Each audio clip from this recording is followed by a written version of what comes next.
Muy buenas, saludos. En el diagnóstico de esta semana ponemos la mirada en los gimnasios y los beneficios para la salud que suponen frente a los problemas que conlleva la vida sedentaria. Solo un 10% de la población acude a gimnasios, una tasa muy baja en comparación con otros países de nuestro entorno, y alrededor del 40 y tantos % de la población española admite que nunca hace ejercicio físico. En el otro extremo, también hablamos de ello, se encuentra la vigorexia, una enfermedad muy minoritaria que conlleva un exceso de ejercicio físico.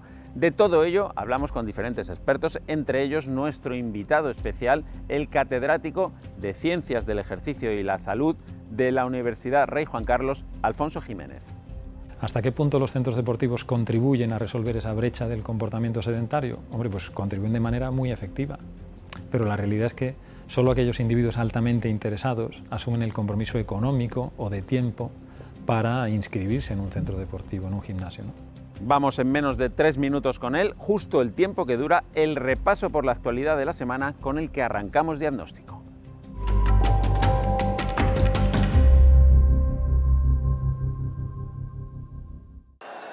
Los Sanfermines arrancaron esta semana en Pamplona de la mano del exfutbolista Juan Carlos Unzué, que dedicó las fiestas a los sanitarios y a los enfermos de ELA, enfermedad que él mismo padece. Sin embargo, en medio de la celebración multitudinaria preocupa el repunte de casos de COVID-19 en España y especialmente en Navarra, que ha llevado a esta región a ser la única con una incidencia superior a los 2.000 casos. En concreto, las variantes BA4 y BA5 sitúan a la comunidad foral con una incidencia acumulada a 14 días en mayores de 60 años de 2.116 casos por cada 100.000 habitantes, la más alta de España. Las autoridades sanitarias no van a adoptar ninguna medida de restricción en la celebración del orgullo gay que se celebra estos días, a pesar de que los contagios por viruela del mono no cesan y existe preocupación por que estas fiestas puedan ser el detonante de otra epidemia. De hecho, casi 2 meses después de la alerta, España sigue sin controlar esta enfermedad que afecta ya a más de 1.700 personas. La gran mayoría de infectados son hombres que han tenido sexo con hombres, pero un 8,5% de los contagios ya son por contacto estrecho no sexual. El gran temor de los expertos es que si no se para este virus, se amplíe a otros colectivos. El sindicato de enfermería SATSE ha denunciado que el conjunto de servicios de salud prevén sustituir este verano solo al 35 o 40% de los profesionales de enfermería. Esta realidad supone, según el sindicato, que los enfermeros tendrán que realizar el trabajo de casi 3 personas, con lo que se sobrecarga aún más a unos profesionales sanitarios que llevan desde hace más de 2 años acumulando un grave agotamiento físico, psicológico y emocional a consecuencia de su lucha en primera línea contra la pandemia del COVID-19. Según denuncian, lo que hay detrás es un deseo de las diferentes administraciones de ahorrar costes, sumado a la dificultad para encontrar profesionales eventuales.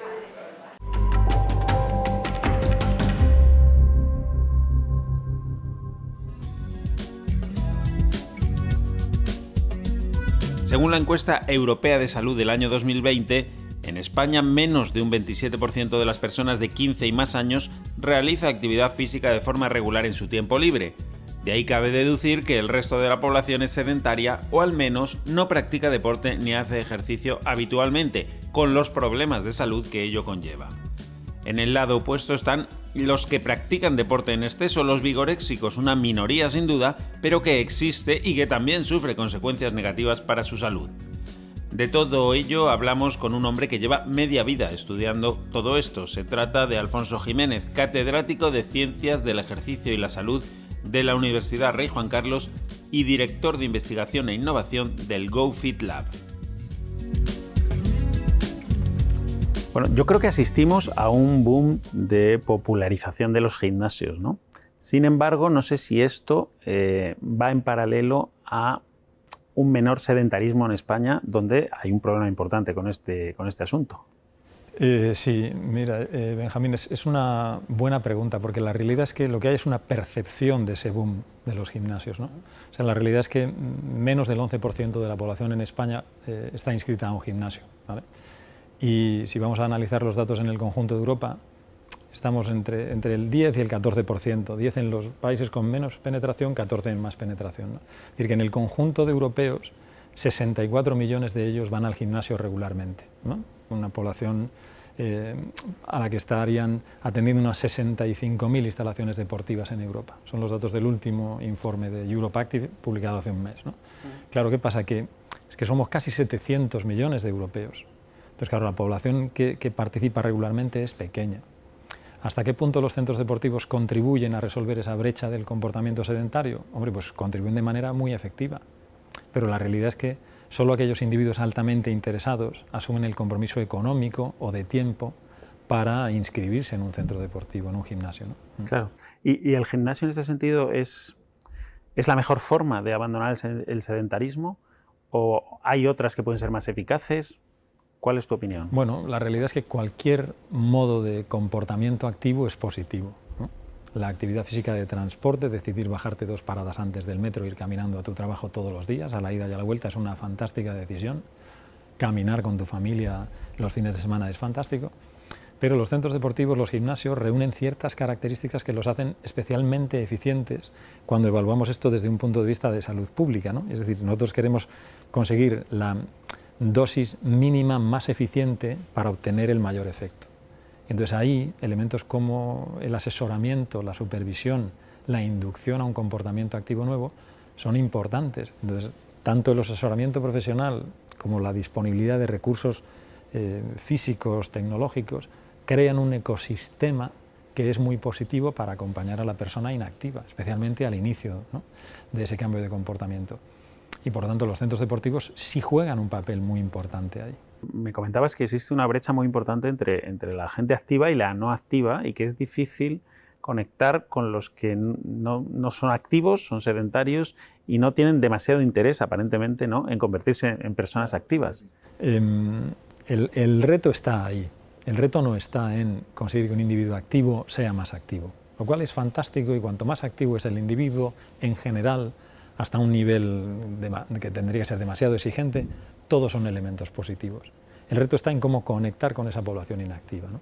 Claro, uno de los elementos fundamentales, por ejemplo, es la barrera del precio o la gestión del tiempo. Cuando a una persona inactiva tú le propones que cambie su comportamiento y sea activo, te dice que no tiene tiempo.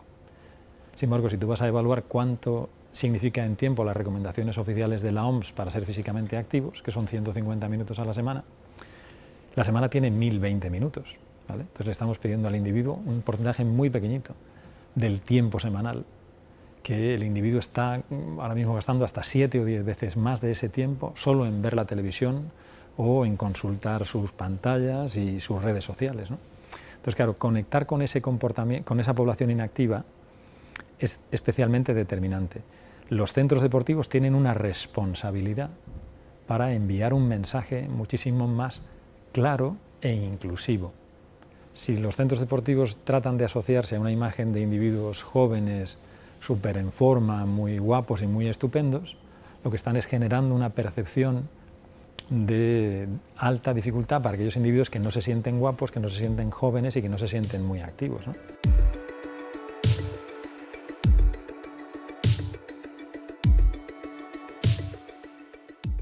Existe una clara brecha social cada vez mayor entre la población que hace ejercicio y la que vive de forma sedentaria y no tiene además intención de empezar a moverse. Y es que muchas personas confían todo a la dieta, piensan que una buena alimentación puede ser suficiente para mantener una buena salud. Yo creo que esa idea viene de la inercia que nosotros mismos como médicos y sanitarios hemos dado antes, hace de unos años, en la que todo lo simplificábamos a una suma, una resta de calorías. Hay que restringir mucho la alimentación y todos desayunábamos, comías lo mismo cuando estabas a dieta, y hablábamos muy poco de que había que moverse. Y ahora tenemos más conocimiento, más experiencia, más estudios, y sabemos que el músculo tiene que estar en funcionamiento para que el metabolismo funcione mejor y todo lo demás, todos los beneficios asociados a que el músculo se ponga en marcha. Y es que nuestro organismo no está diseñado para permanecer quieto, por eso el sedentarismo a medio plazo conlleva un deterioro de la salud. Al principio, claro, el sedentarismo te lleva sí o sí a ir ganando peso de forma progresiva, por más que dejes de comer, ¿no? Y la obesidad te va a llevar a tener una diabetes, o puedes tener enfermedades cardiovasculares, ¿no?, un infarto de corazón, o hipertensión, enfermedades renales a medio o largo plazo. Y eso va a ser una limitación en el bienestar, en la calidad de vida y sobre todo en la independencia de una persona, que es difícil verlo cuando tú eres joven ¿no? y vas adquiriendo rutinas que te van a llevar a no ser sedentario. Además de esa consecuencia directa como es la obesidad y lo que eso conlleva, hay otras enfermedades muy relacionadas también con la vida sedentaria. El empeoramiento de las enfermedades cardiovasculares, el tema de enfermedades oncológicas como el cáncer de colon, salud mental, es fundamental también la relevancia que tiene el sedentarismo en la salud mental y al revés. Y bueno, todo el tema osteomuscular, de dolores, que hay muchos, es muy prevalente en la población, dolores de espalda o artrosis, limitación en la movilidad, que eso al final te lleva a menor calidad de vida porque eres menos independiente. El problema del sedentarismo afecta a todos los estratos sociales y edades, pero preocupa de manera especial en los menores. Los niños, los jóvenes adolescentes que han nacido con la digitalización, juegan sentados, van a trabajar sentados, pero muy probablemente, y no tienen esa conciencia de hacer actividad física fuera de eso, y les llama mucho más la atención estar sentados jugando o trabajando delante de una pantalla que a lo mejor jugar al balón. Y creo que ahí es importante recomponerlo desde esa etapa de la vida, porque luego lo van a llevar hacia adelante cuando sean adultos. De hecho, España tiene un grave problema en este apartado. El 45% de los jóvenes de 15 a 25 años reconoce que no hace ninguna actividad física.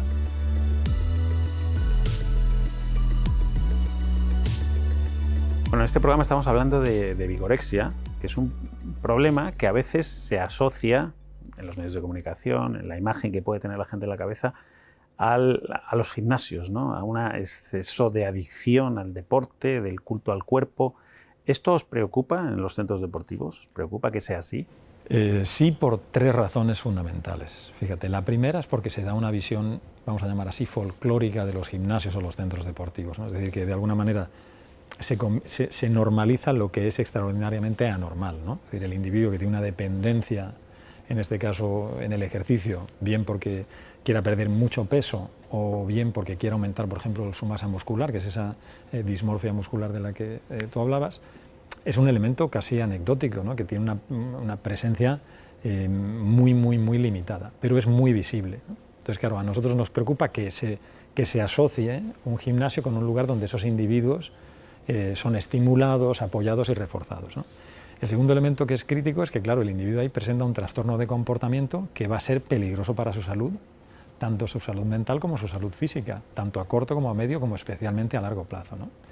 Y el tercer factor es que además esos individuos tienden a incorporar otros comportamientos adictivos vinculados a ese. En este caso en concreto, en muchos casos, sobre todo en el caso de los varones, el consumo de sustancias dopantes anabolizantes para desarrollar la musculatura, etcétera, que a su vez vuelve a tener implicaciones sociales de alto riesgo y implicaciones para su salud a largo plazo también muy importantes, ¿no? Claro. Entonces es un tema al que sí que nos preocupa mucho, claro. Pero podemos decir, por no alarmar, que es una absoluta minoría, ¿no? de los casos de la gente que acude a un gimnasio que bien caiga en estos comportamientos abusivos, bien de ejercicio físico, bien acompañado por sustancias, etcétera, ¿no? Esto es una minoría, ¿no? Es una minoría, mira. Hicimos un estudio, una organización europea, Europe Active, hace unos años, ¿no? Evaluando un poco cuál era el nivel de incidencia del doping, por ejemplo, en los centros deportivos en Europa, ¿no? Y era menor al 3%, ¿vale? Cuando en el deporte recreativo amateur, en el conjunto de Europa está entre un 5 y un 6%, ¿vale? Pero la percepción que se tiene es que ocurre eso, porque a veces los medios de comunicación lo que hacen es que visualizan que ha habido, pues no sé, una red de tráfico de sustancias anabolizantes que operaba en un gimnasio, ¿vale?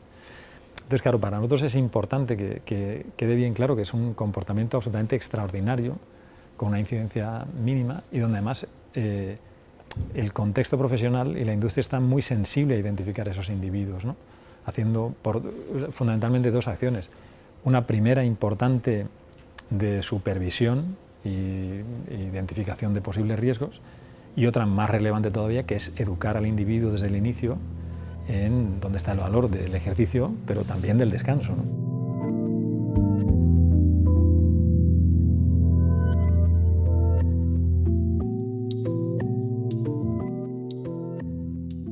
Vamos a profundizar un poco en este asunto, la vigorexia. Se trata de una enfermedad, un problema psiquiátrico que debe ser abordado como tal. El término vigorexia viene del inglés big y orectic, ¿no? Que es la alteración por la cual el paciente busca siempre una imagen mayor de sí mismo, una hipertrofia de sus músculos, de su tamaño, porque se ve a sí mismo como débil y más pequeño y más escuchimizado que la gente normal, ¿no? Se trata de un problema minoritario desde el punto de vista estadístico, pero no desdeñable, sobre todo en determinados sectores de población. Se ha calculado que en torno al 1 o 2% de la población general tiene una vigorexia. Si contamos que alrededor del 50% de los jóvenes por debajo de 30 años van al gimnasio de forma regular, nos sale que es un trastorno que puede afectar incluso a 700.000 personas dentro de la población general. La vigorexia tiene una consecuencia, la adicción a un comportamiento, en este caso al ejercicio físico. Tiene una consecuencia que es una adicción comportamental, ¿no? Van al gimnasio, igual que uno consume cocaína o el otro hace compras. La adicción está a caballo entre el trastorno obsesivo, la compulsión a realizar la conducta y la adicción, los síntomas de tolerancia, de abstinencia si no lo hace. Son pacientes que solo comen proteínas, carbohidratos, toman anabolizantes, toman esteroides. Es decir, todo eso modifica la estructura del músculo, modifica la fisiología de la musculatura, y luego es un estado mental en el que el paciente no es consciente o no es capaz de ver su estado real físico. Entonces, para él siempre es un enclinque, aunque parezca una cosa difícil de comprender.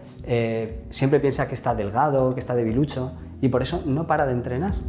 En estados avanzados, el vigoréxico tiene las complicaciones sociales propias de cualquier adicción, a las que se añaden otras en forma de graves lesiones físicas. Emplea la mayor parte de su tiempo en la conducta, en este caso en ir al gimnasio y hacer pesas, se aísla, tiene síntomas depresivos porque no consigue lo que hace. Entonces, son pacientes que pierden con frecuencia el trabajo porque dan prioridad a su formación física, emplean más tiempo en el gimnasio, tardan en llegar al trabajo, o se van antes o no van, les echan, pierden las relaciones de pareja, se deterioran sus relaciones familiares. Los pacientes que he visto con lesiones más graves son vigoréxicos.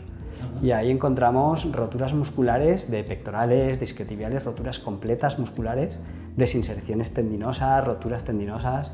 Y el paciente, incluso cuando el cirujano le opera, o si no tiene que operarlo, mientras está en tratamiento, está trabajando el resto del cuerpo con esos pesos tan enormes.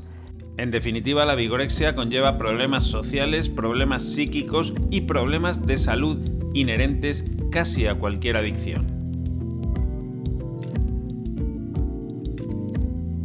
De todas formas, aunque es algo muy minoritario, como hemos dicho, ¿cuál sería el perfil de esa persona que cae en una vigorexia? Bueno, son perfiles que normalmente son individuos que vienen con trastornos, en este caso emocionales, psicológicos o sociales, que se ven manifestados o exacerbados por este cuadro, ¿no? Es decir, son individuos que tienen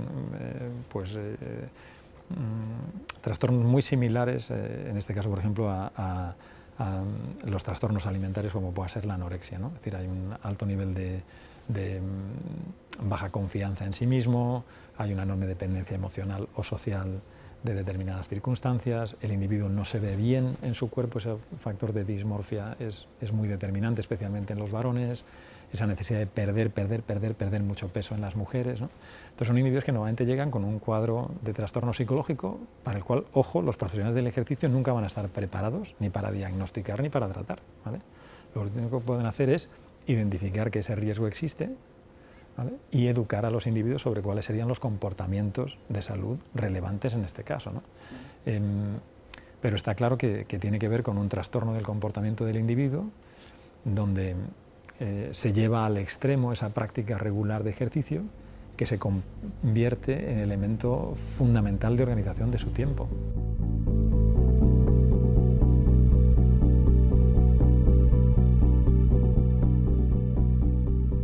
¿Cómo se trata a una persona que sufre vigorexia? Lo primero que hay que decir es que, dado que no es consciente de su enfermedad, es muy raro que él mismo acuda a pedir ayuda. Suele ser la familia la que le empuja. El problema principal es convencer al paciente de que el tratamiento le va a ofrecer algo que le va a hacer vivir con una mejor calidad de vida. No hay que cuestionar que él esté fuerte o débil. Es un tema en el que siempre hay que dejar al lado, porque en el momento en el que le confrontamos es lo de siempre, ¿no? Pero si estás cuadrado, si estás súper mazado, el paciente inmediatamente se va porque dice: este tío es imbécil, no se ha dado cuenta que me falta 1 centímetro de bíceps. A partir de ahí se traza una estrategia que requiere tiempo y en ocasiones apoyo con fármacos. No hay que fijar unas metas inmediatas de gimnasio, de tal. Hay que incluso recomendarle que siga yendo al gimnasio para que al final podamos ir reduciendo gradualmente su conducta adictiva y podamos simultáneamente ir modificando su alteración del esquema corporal, ¿no?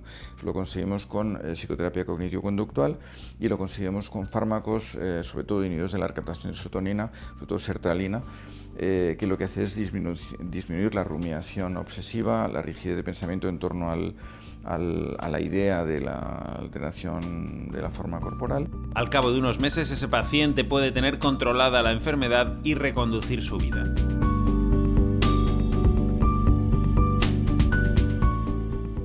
Bueno, casi para terminar y tratando, a ver si es posible, dejar un mensaje algo optimista o positivo, ¿no? España no está muy bien respecto al resto de países de Europa en cuanto a cifra de sedentarismo y de ejercicio físico, pero ¿se está mejorando? ¿La tendencia es a mejor o no?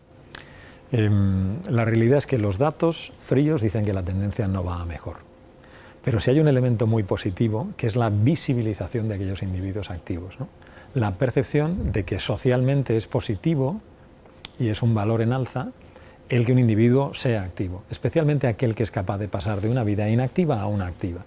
Y creo que ese es un mensaje muy importante a reforzar, ¿no? ¿Por qué? Porque si aún bien es cierto que hay una enorme población que no es capaz de conectarse, sí hay otro porcentaje importante de la población española que no es capaz de alcanzar el ritmo suficiente de práctica regular como para obtener beneficios sostenibles y objetivos, ¿vale? Y creo que eso es importante. Es evidente que el que los individuos sean más visibles los hace mucho más reconocibles por el conjunto de la sociedad, ¿no? Y ahí yo creo que vuestra misión también desde los medios de comunicación, visibilizando y normalizando la práctica deportiva, es muy importante, ¿no?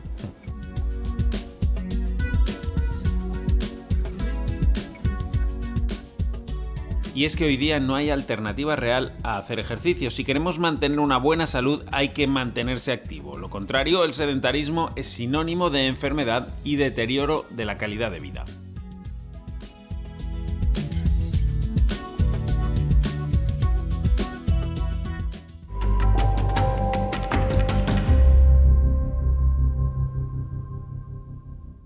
Bueno, pues estamos ya en el consejo. Eso significa que nos queda poco tiempo, en concreto 1 minuto. Hoy lo tiene nuestro pediatra de confianza, el doctor Roy Piñeiro. ¿Es realmente un problema que un adolescente quiera estar musculado, quiera tener un buen cuerpo? Realmente no. ¿Deberíamos estar en contra de eso? Tampoco. ¿Que quiera estar delgado? Tampoco. Eso no. El problema de la vigorexia es muy parecido al de la anorexia. Es decir, no es un tema de estar delgado o estar musculado, es que se está convirtiendo en una alteración de la imagen que esa persona tiene de sí misma, y esto es muy peligroso en la adolescencia, porque ya no se convierte en un tema de salud, sino que es una obsesión, es decir, conseguir una determinada cantidad de músculo o una cintura específica, y por eso el pediatra tiene que estar ahí, pero tiene que ayudar también la figura del psiquiatra, porque, insisto, existe por encima de todo una alteración de la imagen corporal. Hagamos lo que hagamos, consigamos la cintura que quiera esa niña o ese niño, o los músculos que quiere, como el problema de este fondo y el problema de imagen corporal, nada que lo que hagamos o consigamos hacer con nuestro físico nos va a dejar contentos, así que hay que pedir ayuda al psiquiatra. Bueno, pues tenemos que despedirnos. Esperamos que les haya gustado este programa de hoy dedicado a los gimnasios, el sedentarismo y la vigorexia. Volvemos en 7 días con un nuevo tema de salud contado como siempre, ya lo saben, desde una perspectiva diferente. Hasta luego, sean felices.